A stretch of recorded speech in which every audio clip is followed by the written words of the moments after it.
আমি ছাত্র আজকে রামগড়ে যিনি কবিরাট পৌরসভা বিএনপি নেতৃত্ব দিচ্ছেন, কবিরাট পৌরসভা বিএনপি সুযোগ্য আহ্বায়ক, ছাত্র নেতৃত্ব যিনি নোয়াখালী জেলা ছাত্রদলের সাবেক সাংগঠনিক সম্পাদক এবং যুব ছাত্ররা জনাব মোস্তাফিজুর রহমান মঞ্জুরকে আমাদের শিক্ষার্থী উদ্দেশ্যে বক্তব্য দেওয়ার জন্য আহ্বান করেছেন। বিসমিল্লাহির রহমানির রহিম। এসএসসি পরীক্ষার্থী বিদায় অনুষ্ঠানের সম্মানিত সভাপতি, আমাদের সকলের শ্রদ্ধেয় অত্র উচ্চ বিদ্যালয়ের সম্মানিত প্রধান শিক্ষক জনাব ওয়াহিদুজ্জামান বাবুল বিএসসি, উপস্থিত আছেন বাংলাদেশ জামাত ইসলামী কবিরাট পৌরসভা শাখার সম্মানিত আমির আমার বন্ধু মাওলানা ফজলুল্লাহ, বিশেষ অতিথি উপস্থিত আছে বিশিষ্ট ক্রীড়া অনুরাগী কবিরাট উপজেলা যুব দলের সাবেক সভাপতি, কবিরাট উপজেলা বিএনপির জনপ্রিয় সংগ্রামী যুগ্ম আহ্বায়ক আরাফাতুর রহমান হাসান,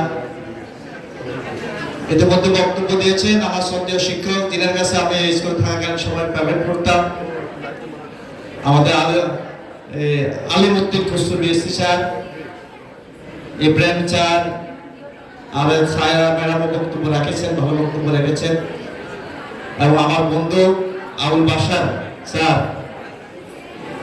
প্রিয় ছাত্রছাত্রী ভাই বোনেরা, আসসালামু আলাইকুম। আসলে বিদায় তো দেওয়া যায় ওদেরকে যাদের আগমন ঘটে, যারা আসে তাদেরকে বিদায় দেওয়া যায়। তো আমার কাছে মনে হচ্ছে আসলে এখানে অনেকের আগমন এখনো ঘটে নাই। তারা পরীক্ষার্থী হলেও তারা মনে হচ্ছে যে তারা বিদায় নিতে ইচ্ছুক না, কারণ আজকে যারা এসএসসি পরীক্ষার্থী এখানে কিন্তু সবার উপস্থিতি নাই। যারা আসেনি মনে হচ্ছে তারা ইচ্ছে করে এখানে থেকে যেতে চাচ্ছে, তারা বিদায় নেওয়ার মতো কোনো আগ্রহ নাই। আসলে স্কুলের সাথে সেরকম একটি আন্তরিক হৃদ্যতাপূর্ণ সম্পর্ক যদি গড়ে না ওঠে, তাহলে স্কুলে আসতে ইচ্ছে করে না, ক্লাস করতে ইচ্ছে করে না। আমাদের বড় বেশি সাহেব বলছেন যে আমরা সে পরিবেশ পাই নাই যখন আমরা এখানে স্কুলে পড়তাম, তবে স্কুলের সাথে আমাদের একটা হৃদ্যতা ছিল। যেদিন একেবারে প্রচন্ড জ্বর হতো সেদিনও কিন্তু স্কুলে আসতাম। যদি স্কুলে না আসতে পারতাম কেমন যেন মনে হতো যে কি যেন হারিয়ে ফেলছে, এরকম একটা অনুভব হতো। আমি একটি ঘটনা বলি আপনাদেরকে। আর আমি যখন জগন্নাথ বিশ্ববিদ্যালয়ে প্রথম ভর্তি হই 1993 সালে, তো যেদিন প্রথম বিশ্ববিদ্যালয় ক্যাম্পাসে যাচ্ছি সেদিন কোনো একটা কারণে বিশ্ববিদ্যালয়ের ক্যাম্পাসের গেটের সামনে প্রচন্ড গোলাগুলি হচ্ছিল। ওখানে স্থানীয় বা ব্যবসায়ীদের কোনো একটা বিষয় হবে প্রচন্ড, সেখানে আশেপাশে যাওয়ার মতো পরিবেশ ছিল না, সবাই এদিক সেদিক আশ্রয় নেওয়ার চেষ্টা করতেছিল। কিন্তু আমি যখন কাছাকাছি গেলাম পরিবেশটা একেবারে ভালো নয়, কিন্তু তারপরে আমি সিদ্ধান্ত হয়েছি আমি ক্যাম্পাসে ঢুকবোই, ক্লাস আমি করবোই। আমি এক পর্যায়ে আমার খাতা বই এমন ভাবে গুছিয়ে রাখলাম যাতে কেউ আমাকে না বুঝে যে আমি ক্যাম্পাসে যাচ্ছি, আমি বিশ্ববিদ্যালয়ের ছাত্র। আমার কাছে মনে হচ্ছিল হয়তো কোনো কারণে এমন হতে পারে যে বিশ্ববিদ্যালয়ের ছাত্র হলে তাদেরকে চেক করা হতে পারে, ক্যাম্পাসে যাওয়ার সুযোগ না দেওয়া হতে পারে।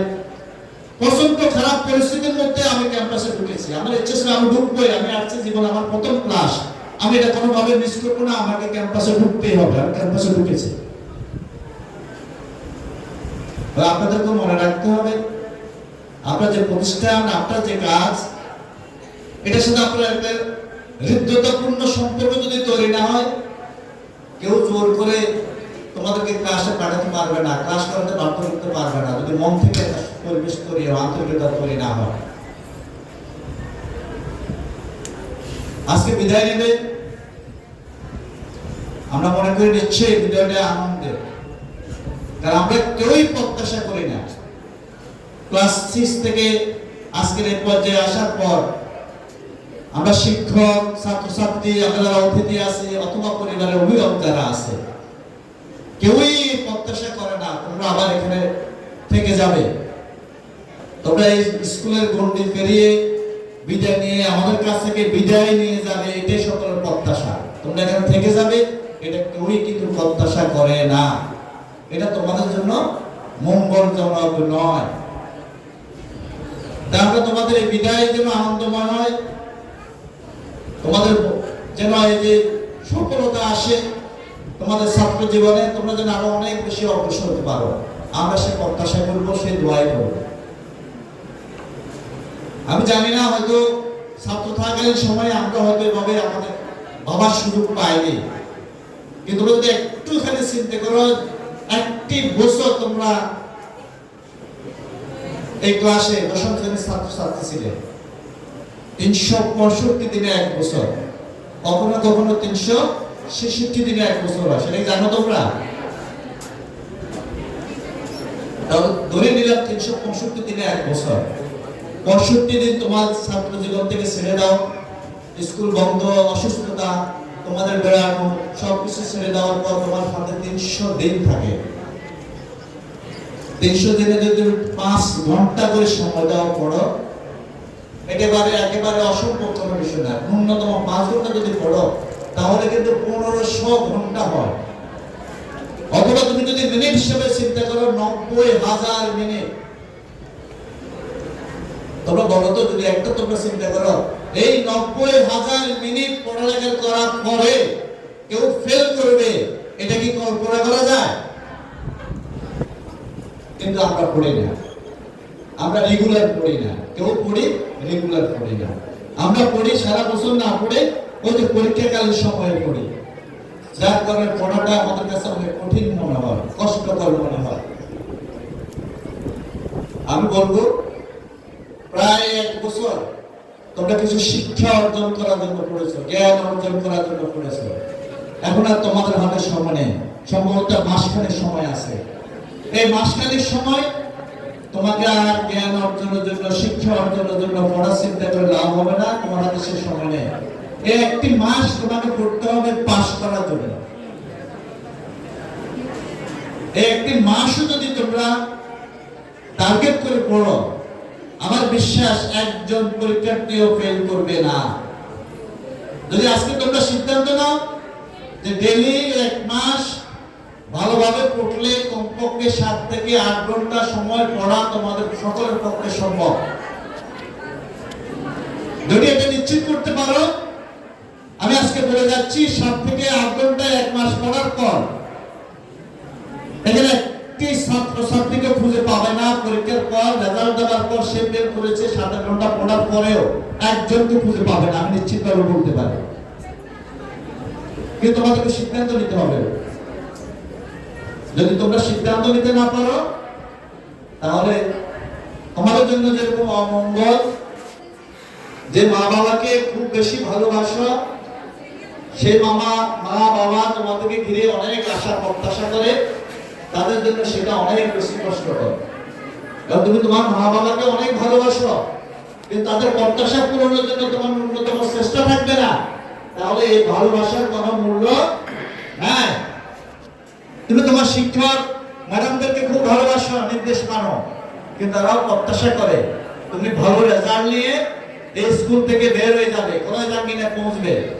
এবং তাদের প্রত্যাশার কোনো গুরুত্ব যদি তোমাদের কাছে না থাকে, এবং সে প্রত্যাশা পূরণের জন্য কোনো চেষ্টা যদি তোমাদের না থাকে, তাহলে এই ভালোবাসার কোনো মূল্য নাই। আমরা অনেকে দেখি, একটা তিক্ত অভিজ্ঞতার কথা বলতে হয়, যে মা বাবা অনেক কষ্ট করে জন্ম দিয়েছে, অনেক কষ্ট করে বড় করে। আমরা আজকের সমাজে সবচেয়ে মারাত্মক এবং জীবিত প্রবণতাটা দেখি, ক্লাস 8 9 অথবা কলেজে যাওয়ার আগে কেউ নিজের পছন্দের সিদ্ধান্ত নিয়ে নেয়, একটু ভাবে না নিজের মা বাবার জন্য, একটু ভাবে না যে তাকে ঘিরে তার মা বাবা, তার আত্মীয় স্বজন, তার শিক্ষক মন্ডলী অনেক প্রত্যাশা আছে, সেটা সে একটু ভাবে না। আর না ভাববার একটি কারণও আছে, এই যে বয়সটা ক্লাস 9 10 অথবা ইন্টার পাস যে বয়সটা, এই বয়স হচ্ছে অন্যের দ্বারা সাধারণত প্রভাবিত হবার মতো বয়স। এই বয়সে মানুষ কিন্তু অসামাজিক অনিয়মের সাথে সম্পৃক্ত হবার বেশি প্রবণতা থাকে। তাই এই বয়সটাতে নিজেদেরকে সংযত রাখা, নিজেকে নিজে নিয়ন্ত্রণে রাখার চেষ্টা করতে হবে, নাহলে নিজের ভবিষ্যৎ নষ্ট হবে, মা বাবার প্রত্যাশা অপূরণ থেকে যাবে। তোমাদেরকে সতর্ক হতে হবে। তোমাদের জীবনটা শুধু ক্লাস 9, 10 ইন্টার পরে শুধু ভালো জায়গায় বিয়ে করাটা কিন্তু এটা তোমাদের জীবন না। এটা তোমাদেরকে ভালোভাবে ভেবে দেখতে হবে। এটা একটা মানুষের শুধুমাত্র জীবন মানে তা নয়। আজকে একটি বিষয় আমি খুব হতাশ, কালকে বিজ্ঞান মেলা দেখেও কিছুটা হতাশ হয়েছি একজন পুরুষ হিসাবে, ছাত্র হিসাবে, সাবেক ছাত্র হিসাবে। সেটা হচ্ছে একদিকে খুব আশাবাদী যে আমাদের অনগ্রসর যে আমাদের জায়গাটা ছিল, আমাদের মা, আমাদের বোনেরা, আমাদের মেয়েরা বিভিন্ন ক্ষেত্রে অনেকটা অনগ্রসর ছিল, কিন্তু তাদের আমরা দেখতে পাচ্ছি তারা এখন অনেকখানি অগ্রগামী। কিন্তু সেক্ষেত্রে আমাদের ছাত্র ভাইদের কাছ থেকে আমরা যা প্রত্যাশা করি সে অনুযায়ী তারা অনেক দূরে, কিন্তু এটা মনে হয় তারা কখনো ভেবে দেখে না। সবচেয়ে অবাক হওয়ার বিষয় হলো আজকে বিদায় অনুষ্ঠানে আসলাম, একজন ছাত্রেরও দুটি লাইন বক্তব্য আমরা শুনতে পাইনি। এই শিক্ষা, এই সাহস অথবা এই মানসিকতা তাদের তৈরি হয়নি। এটা সমাজের জন্য অমঙ্গলজনক, খুবই অমঙ্গলজনক। আমরা আশা করব আগামী দিনে তোমাদের কাছ থেকে ভালো ডাক্তার, ভালো ইঞ্জিনিয়ার হবে, ভালো সমাজসেবক হবে, ভালো মানবতাবাদী কর্মী হবে, নেত্রী হবে। পাশাপাশি তোমাদের কাছ থেকে ভালো রাজনীতিবিদ বেরিয়ে আসবে। তোমরা রাজনীতি করো এটা আমি বলবো না, কিন্তু মেধাবীরা যদি রাজনীতি না আসে তাহলে যে তোমাদের প্রত্যাশিত রাজনীতি যে পরিবেশ, সে পরিবেশ কারা তৈরি করবে? মেধাবীদেরকে আসতে হবে, ভালো মানুষদেরকে সব সেক্টরে ভালো মানুষদের আগমন করতে হবে, তাদের প্রতিস্থাপন হতে হবে, তাহলে সকল সেক্টরে ভালো কাজে প্রভাব পড়বে। আজকে তোমাদেরকে একটি বিষয় গুরুত্ব সহকারে দেখতে হবে। দীর্ঘ প্রায় 18 বছর আমরা কোন একটি রাজনৈতিক দলের কর্মী, এই কারণে বলছি না, বাস্তবতার কথা বলতে চাই। 18 বছর শিক্ষাঙ্গনে শিক্ষা সুষ্ঠু কোন পরিবেশ ছিল না। এখানে আধিপত্যবাদী শক্তিদের অপসংস্কৃতি আমাদের শিক্ষাঙ্গনে ছাপিয়ে দেওয়া হয়েছিল, যে সংস্কৃতির সাথে আমাদের বাংলাদেশের সমাজ ব্যবস্থা, আমাদের মানসিকতা কোন সেতু বন্ধন নাই। আমরা যা চাই, আমাদের পরিবার যা চায়, আমাদের সমাজ আমাদের কাছ থেকে যে প্রত্যাশা করে, সেই প্রত্যাশা অনুযায়ী আমাদের কোন সেক্টর, কোন শিক্ষা প্রতিষ্ঠান পদক্ষেপ নিতে পারেনি, চলতে পারেনি। আমরা অনেক দূর পিছিয়ে গিয়েছি। আমাদের একটি প্রজন্ম তৈরি হয়েছে এমন ভাবে, তারা লেখাপড়া না করে তারা পাস করতে চায়, কারণ গত সময় তার কিছু কিছু সুযোগ তারা পেয়েছে। তারা শিক্ষা অর্জন না করে, জ্ঞান অর্জন না করে তারা সার্টিফিকেট পেতে চায়। তারা তাদের জন্য পরীক্ষা পিছিয়ে দেওয়া হয়, তাদের পরীক্ষা যেন নকলের সুযোগ দেওয়া হয়, অথবা তাদের সিলেবাসটা সীমিত করে দেওয়া হয়, অথবা তাদের পরীক্ষার নম্বরের হার যেন কমিয়ে দেওয়া হয়, কমিয়ে দিয়ে পাস করে দেওয়া হয়। এটার জন্য এখন আন্দোলন হয়। এটা একেবারেই অপ্রত্যাশিত বিষয়। তোমরা যারা এখানে উপস্থিত আসছো, তোমাকে একটু জিজ্ঞেস করতে চাই, ধরো তোমরা কেউ যদি অসুস্থ হও, তাহলে যে লোকটা প্রকৃতপক্ষে ডাক্তার নয়, ডাক্তারি শিক্ষা ভালো অর্জন করেনি, পড়ালেখা করে পাস করেনি, কোনোভাবে সার্টিফিকেট নিয়ে নিয়েছে টাকা পয়সা দিয়ে অথবা চুরি করে, সেরকম কোন ডাক্তারের কাছে কি তোমরা চিকিৎসার জন্য যাবে? যাবে তোমরা? যাবে না।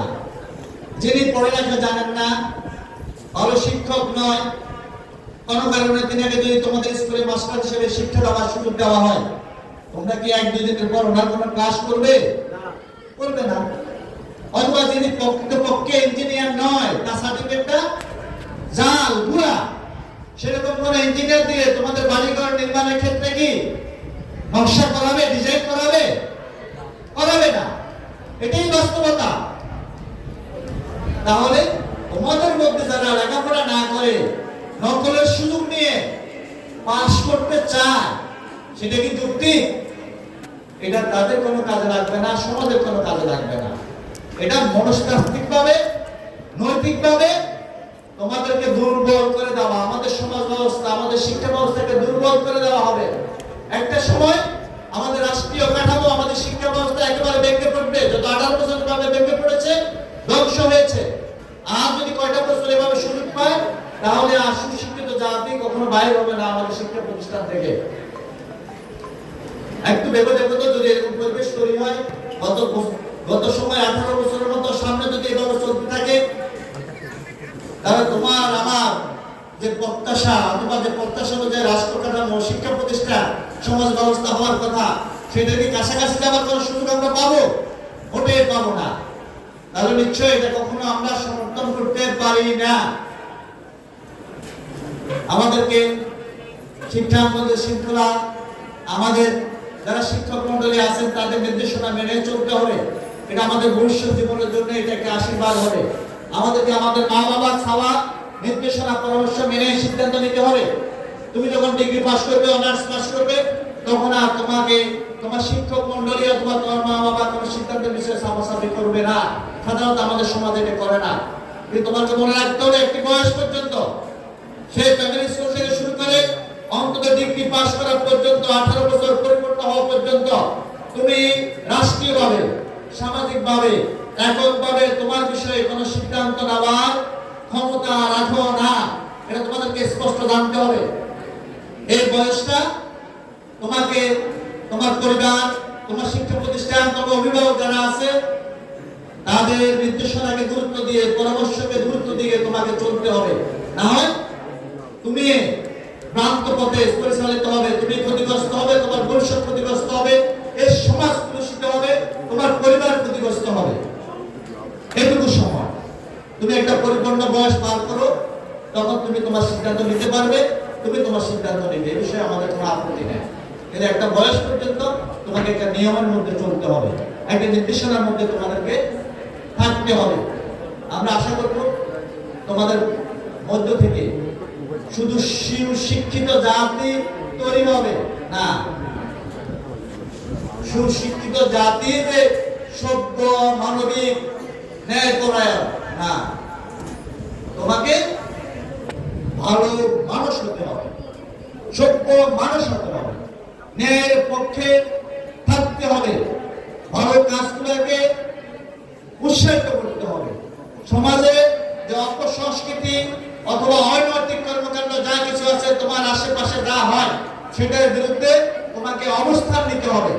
তুমি যেরকম শিক্ষা অর্জন করবে, সেটা যত গুরুত্বপূর্ণ, সামাজিক যে কোনো গুরুত্বপূর্ণ বিষয়ে পদক্ষেপ নেওয়া, সহযোগিতা করা, ভূমিকা রাখা, সেটাও কিন্তু গুরুত্বপূর্ণ।